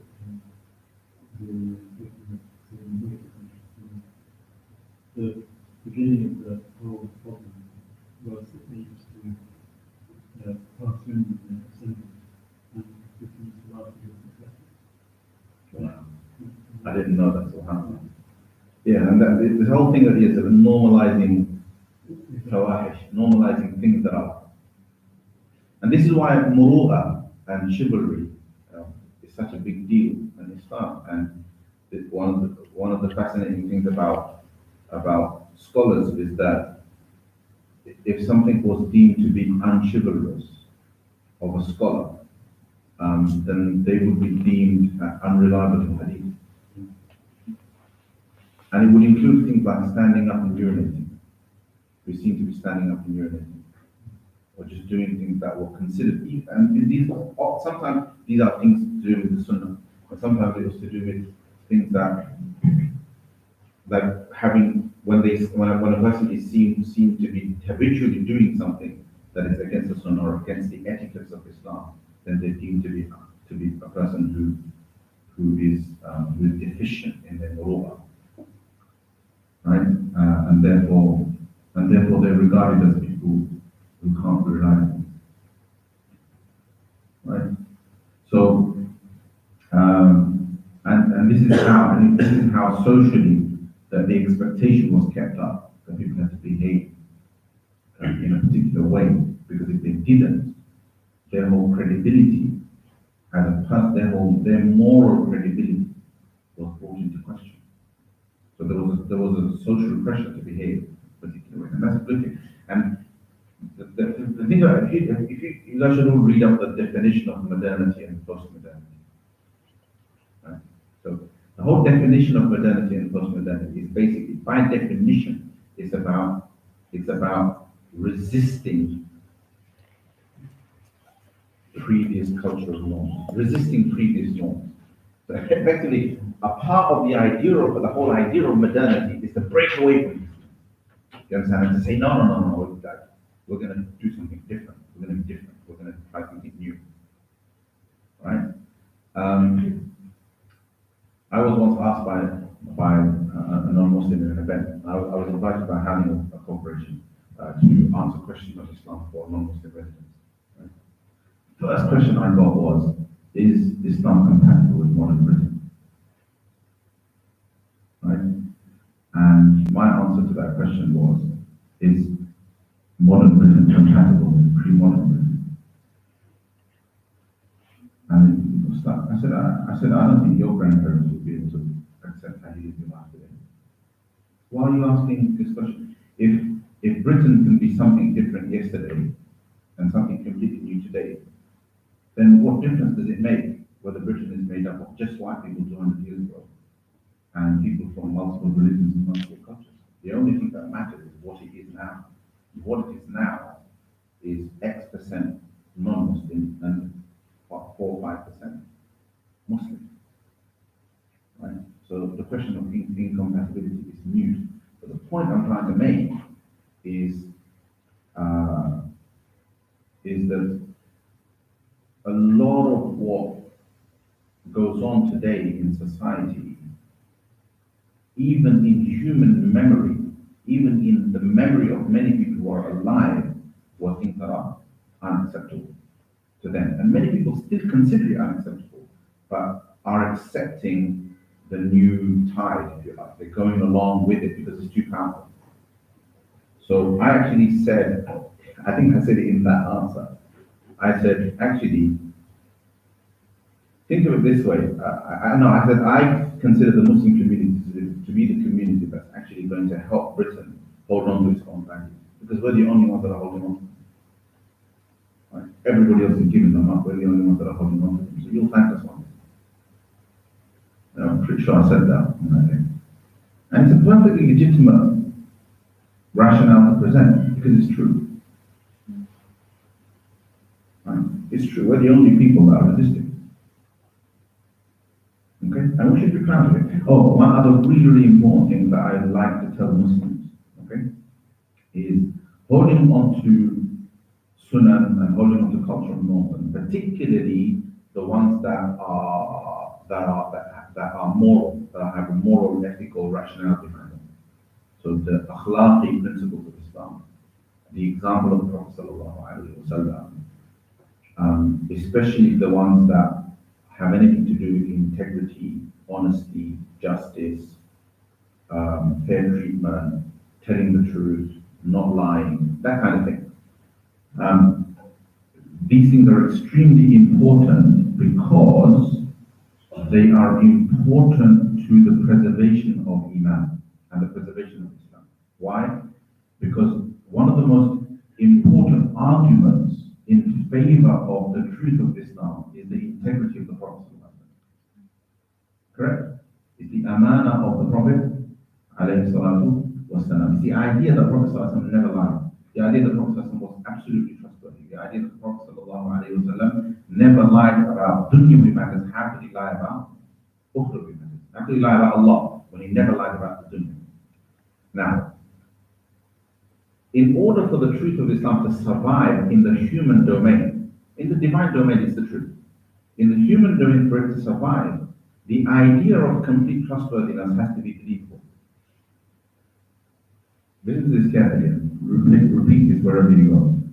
The idea of trustworthiness, of amana, right, of being trustworthy, of being upright, of being people who don't lie, of being people who do not engage in corruption, right, of people being who are fair-minded, will treat others with justice even if it goes against themselves, as the Quran speaks about, and so on.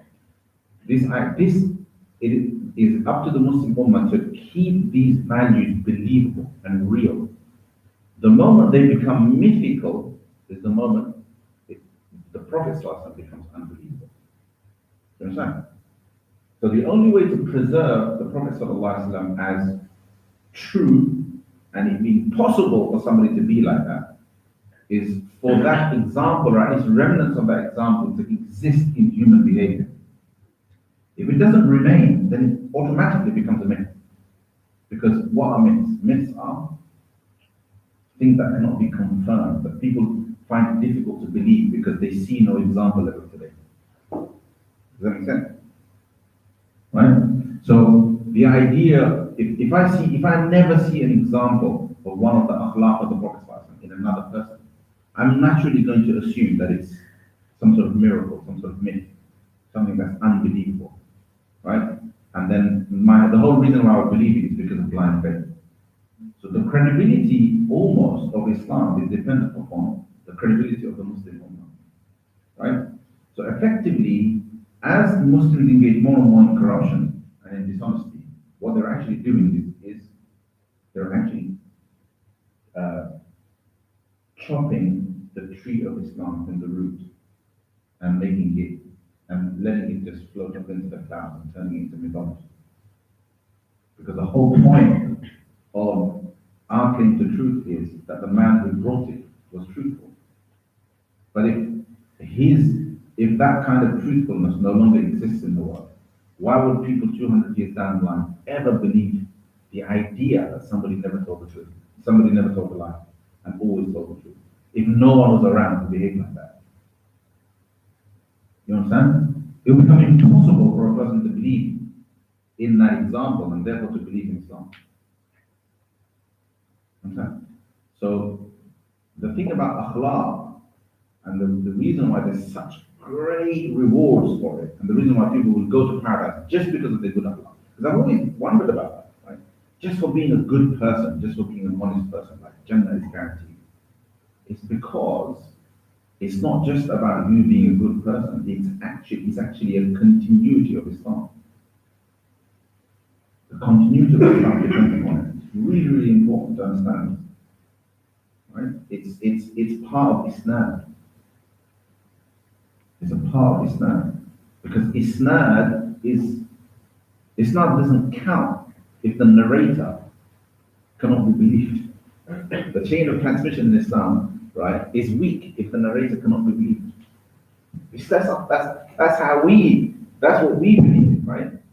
So it's understandable if other people won't believe us because there's no truth with people around. Right? If everybody is Khawarim, if everybody is Khawarim al-Muluk, everybody is unchivalrous because everybody speaks disgustingly.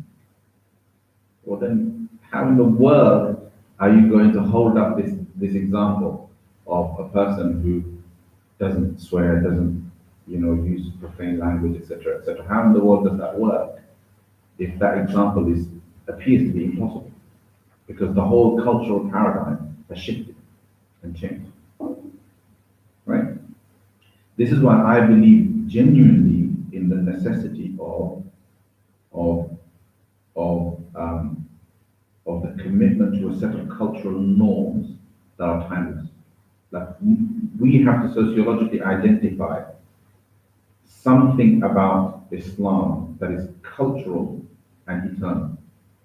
Right? A set of norms that run through all cultures. And to a certain extent it's there, but it's not spelled out well enough.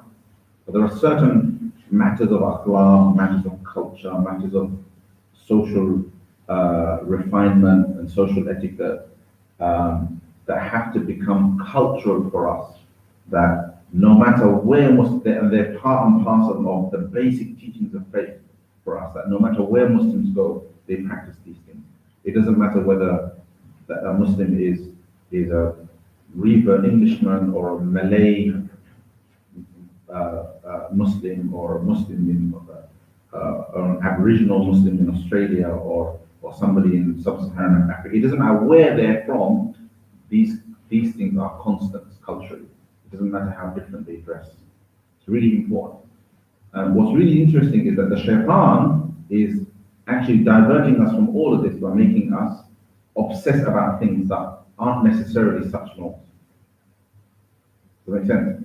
So we're obsessing about trousers above the ankles, below the ankles, the length of the beard, the style of dress, how long the kameez has to be, whether the head should be covered, whether the head shouldn't be covered. For men, I'm talking about perhaps the style of hijab, whether the niqab, whether not the niqab. We're obsessing about these zahiri issues when there are metaphysical traits that are far more important, right? That are fundamental to the continuity of the authenticity of Islam.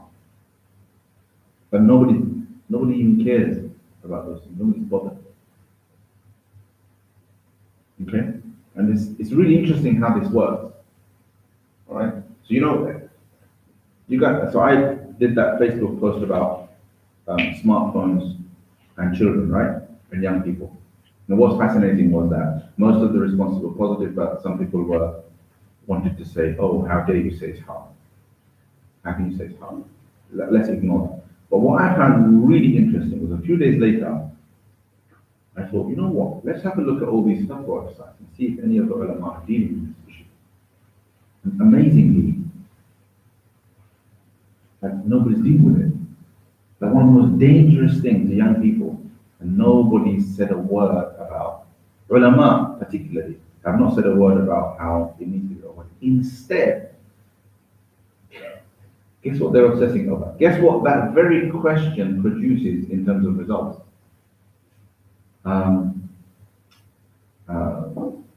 Whether a woman has to appear in her niqab or not, if she takes a picture with her phone, whether it's permissible to look at a woman if her picture has been taken, whether these kind of things. Meaning, you have a universal consensus across the globe between doctors and psychologists and everyone about how harmful something is to the morality and the human upbringing of a child, as well as the child's physical well-being. Okay? And we're distracted from it with matters of faith. Not that they're not important, but this is precisely what happens when you lose touch with what your core values are. Why do they want to focus on that? Well, partly because it takes a while for them to understand things. When the microphone first came out, right? Well, I said it was haram. Because it's like it's this alien thing. It's haram. That's it was haram. It took a while before they said it was halal, right? And therefore a while before they even thought it was okay to use it for good. It takes a while. You have to remember that generally when it comes to fatwas, there is a fear of getting it wrong. There's a profound fear of getting it wrong. And we are a traditional conservative society. Generally, our ulama, their immediate instinct with anything in modernity is to be suspicious of it. I think it is bad. So why would they not suspicious of what? Why wouldn't they? Yeah. Well, it takes a while to understand it. My dad got his first smartphone a few weeks ago. right? He was using one of those bricks. All these years, I'm using one of those bricks. My mum got her first smartphone about a year ago, or 2 years ago. But he got, and he said it was this big moment in our family. Dad got a smartphone. Because my brother, and it wasn't even intentional. My brother ended up getting a spare phone with his contact, right? So he gave it to my dad. Yeah. And my dad was like, "Eh, what's this?" Well, he can press the screen. He's like, "Where are the buttons?" It was, and and then suddenly he's like a baby catching up on all these talks on YouTube and things like that. And then he saw this video one day of Tablighi's fighting in Dhaka. And and I thought he was going to watch that. He got so worked up by the image, by the fact that he was actually seeing it. For him, it was like he was there and he was screaming at people. "Hey, why are you doing this? And why are you doing this?" Screaming at the phone. And I had to, so I actually had to go up to him and say, "Dad, that's enough." I snatched the phone off him for sure. So I thought he had a heart attack. So I think you have to realize that, and there's probably lots of, my dad 70, right? So there's probably lots of people who are kind of, who probably took them a while before they even thought about using it, before they allowed their children to use it and so on, because they just thought of it as bad, right? And that's 10 years. It's not 1 or 2 days. 10. That's already 10 years. So do the ulama not keep up with what? Not always. No, you have to remember that a lot of people in the West, this is a very big factor, by the way. A lot of people in the West rely on fatwas from the East. Why don't they just hire some young people? Because credibility comes with age. Credibility in knowledge, in all fields, comes with age, right? And scholarship in the West is young, right? It will get better, but it's young and it's perceived to be not on par with the scholarship in the East. That's how it's perceived to be. It's getting better, but it's perceived to be not on par. The best scholars of the world are generally seen to be people who are kind of in the Muslim world. Now, so some people believe that there's no such thing as ulama in the West. So anyway, and therefore, and I think even ulama in the West suffer their own insecurity around that, and therefore feel the need to always refer. That's not a bad thing. So, because you have to remember that some of our teachers are from India, Pakistan, Bangladesh, Saudi Arabia, Egypt, Morocco, etc., etc. So it's always a good thing to always refer back to your teachers. And really, people don't produce their own original rulings until they're really mature. They're in the 50s, 60s, perhaps even older. So sometimes you have to just, it takes time and it takes courage. And then it takes time for consensus to build. So forward-thinking ulama like Sheikh Qaradawi, they've given fatwa about a lot of issues that are to do with modernity, right? Rightly, wrongly, people agree, people disagree. First, they put it out there. They use this in your team. Sheikh Qaradawi, Allah given him a long life. He's in his 80s now, so he's probably been doing it for the last 20 years. Ever since I graduated, I've been seeing Sheikh Qaradawi. But initially, they were seen very negatively. They looked at when he was in his 60s, his fatwa, especially his fatwa on new issues, were looked upon very negatively. They were seen as modern. They were seen as compromised. They were seen as an insult to traditional Islam, etc., etc. He had his own following that accepted them, but gradually people started to come around to his way of thinking. So the whole kind of consensus building, as more and more people started to pronounce fatwa that were in agreement with his fatwa, that kind of process began, right? As more and it became important to consider these issues because more and more Muslims were living in the West. All of a sudden, the whole binary of Darul Islam and Darul Kufr started to lose its meaning because some 500 million Muslims were living outside of officially the Muslim world, and all of a sudden what exactly is Darul Halaqah? Even a third of the Muslim Ummah lives outside of Darul Islam, and the idea of Darul Islam there's a debate about whether that exists or not. All of a sudden, that impact upon thousands of masail, because thousands of masail in the Muslim world were dependent upon the idea of an Islamic state, right, of a Darul Islam. So all of these now suddenly have to be reviewed because the principle behind them, the principle that they rest upon, have to be reviewed. Well, fatwa in the Muslim world, right, because the ulama never even contemplated the possibility of there not being an Islamic state, they said things like, well, once you're outside of the Islamic state, you can deal in interest with the kuffar. Abu Hanifa has this fatwa. There are Muslims from the subcontinent who gave fatwa like that, right? Initially, early Muslims, I know people who've made billions of pounds based on this fatwa, right? But then suddenly, it becomes a bit hypocritical, right? They think, oh yeah, if I'm dealing in interest with non-Muslims, it's permissible, but when it comes to Muslims, it's impossible. It's all of a sudden, you have to kind of revisit these types of issues and so there's a lot happening that is kind of part of an evolution, if you like, a juristic evolution, and you have to allow that to happen. Constantly. Go ahead. Can I modify with you with any Sana. Yeah. Okay. You're asking me my face now. Okay, inshallah. Speak to me afterwards. Yeah, after we're done. Anything else? Moving further. Any other question? I'll answer that one.